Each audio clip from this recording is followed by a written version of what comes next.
Shalom famille, soyez bénis dans la paix et dans l'amour du Seigneur. Votre serviteur, le prophète Ézéchiel Conan, leader du ministère des Oliviers en action pour Christ. Alléluia. Aujourd'hui encore, nous continuons notre étude sur les différents résumés des différents livres de la Bible. Alléluia. Et nous avons abordé des résumés de certains livres du Nouveau Testament. Aujourd'hui, nous abordons, alléluia, le livre de Romains. Alléluia. Qu'est-ce que nous pouvons dire sur le livre de Romains? Romains est la première des épîtres. Alléluia. Les épîtres sont des lettres qui ont été envoyées par l'apôtre Paul aux différentes églises, alléluia, qu'il avait fondées pour leur donner des conseils, s'enquérir de leurs nouvelles et régler des différents problèmes qui se passaient au sein de l'église. Alléluia. Donc, le livre de Romains est la première des épîtres. Paul en écrivit 13. Alléluia.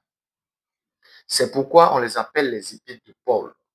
Cela comprend l'épître aux Hébreux, quoiqu'on ne soit pas certain qu'il en soit l'auteur. Jusqu'à aujourd'hui, nous n'avons pas vraiment l'identité de l'auteur du livre des Hébreux, mais certains l'attribuent à l'apôtre Paul. Alléluia.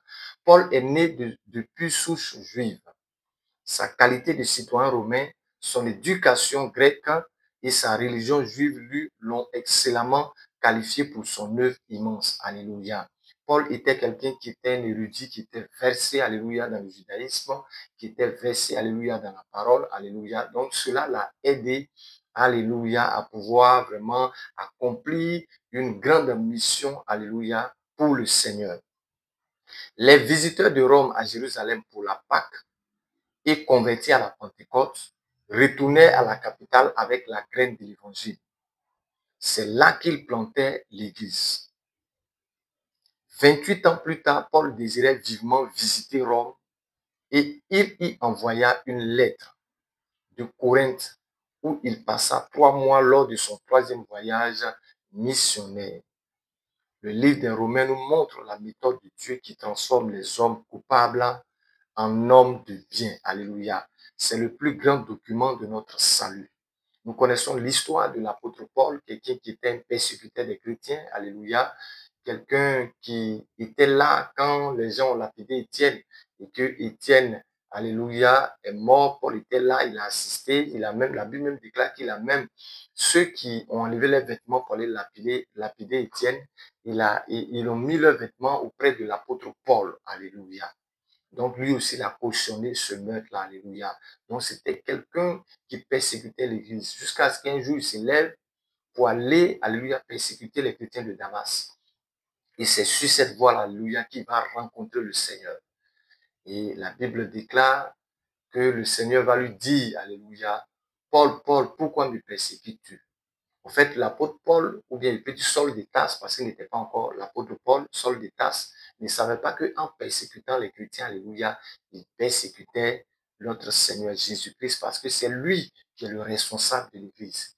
Il a dit à Pierre, tu es Pierre, sur cette pierre, je bâtirai mon église. Donc, l'église n'appartient pas à un individu.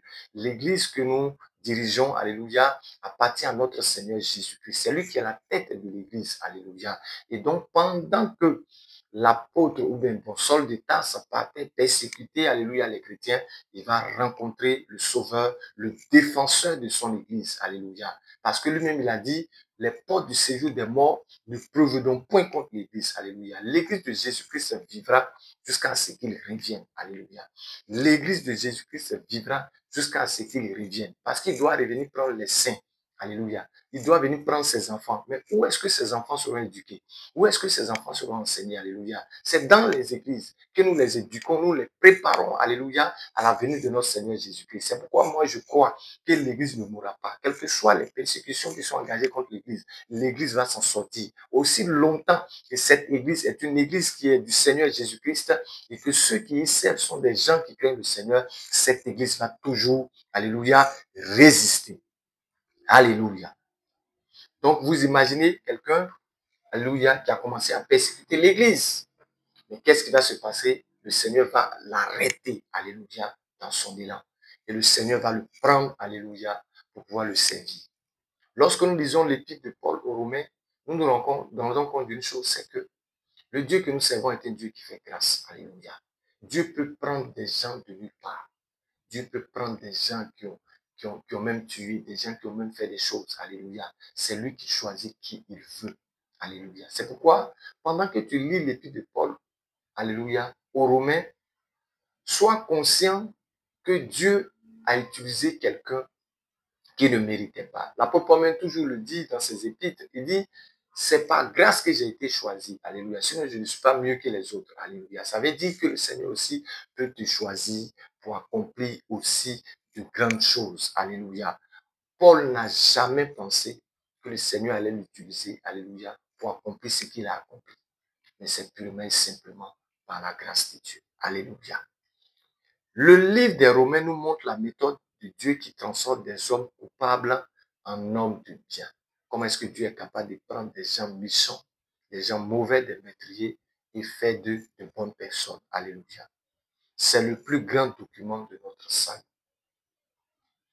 Voici les grandes lignes, alléluia. Du chapitre 1 au chapitre 8, nous voyons différentes doctrines dont l'apôtre Paul parle. Les 3 premiers chapitres, alléluia, montrent l'abominable condition du péché de l'homme. Quand nous prenons Romains chapitre 1, le verset 18, et Romains chapitre 3, verset 20, nous voyons effectivement ce qui s'est passé, alléluia. Quand nous lisons Romains, l'apôtre Paul dit, les gens ont changé l'image, ils ont changé l'usage de ce qui est naturel en quelque chose de contre-nature, alléluia. Ils commencent à rentrer dans certains détails, certains péchés, alléluia, qui touchent, alléluia, l'être humain, alléluia. Suit ensuite la sainteté de Dieu donnée par la justification. Romains chapitre 3, verset 21 et Romains chapitre 5, verset 11. Vient ensuite le message de sanctification des saints. Romains chapitre 5, verset 12 et Romains chapitre 8, verset 39. Les chapitres 9 et 11 sont ceux de la dispensation. Ils montrent le but poursuivi par Dieu envers Israël au cours de l'histoire. Les 4 derniers chapitres sont pratiques.